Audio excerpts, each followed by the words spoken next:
Hey, Pastor Bruce here from Switzerland. If you look over my right shoulder, your left, whatever, there's a mountain back there. That's called the Eiger. It's where the Eiger Sanction movie was filmed, and it's one of the highest peaks in all of Europe. I was thinking this week about the mountains, why we've been skiing in and out of these wonderful mountains, and how that biblical metaphor of mountains took place from Genesis all the way through to Revelation. Jesus prayed on mountains. Prophets went to the mountains for rest and replenishment. In Exodus, the Lord himself called out of the mountain to Moses and asked him to come to the mountain where he delivered to him the 10 Commandments. If we're going to do life together, if they were going to do life together, they had to require an agreement on shared values and ethics and rules to live by. They call them the 10 Commandments.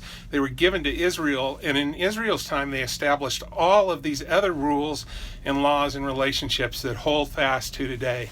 It's the basis upon which much of our Americanized law system is also based.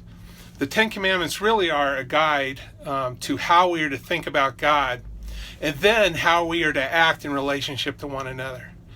That's the stories of the mountains. The mountains are calling.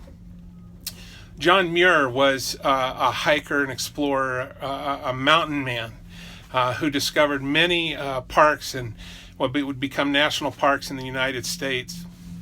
One of those was Yosemite, and after a particularly long journey exploring Yosemite of months and months, he went home and he told his wife that he could only stay one night, that he had to go back because the mountains were calling and he had to go. What mountains are calling you? What mountains are calling me?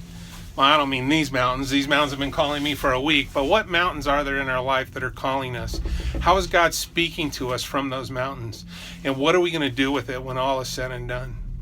I hope you'll follow our story as we put together a story lectionary. You can go to storylectionary.com. You can follow us on all the social media platforms. Twitter, Instagram, Facebook. Just look for the hashtag storylectionary. But until then, the mountains are calling me, and I'm going back. See you on the other side of the pond.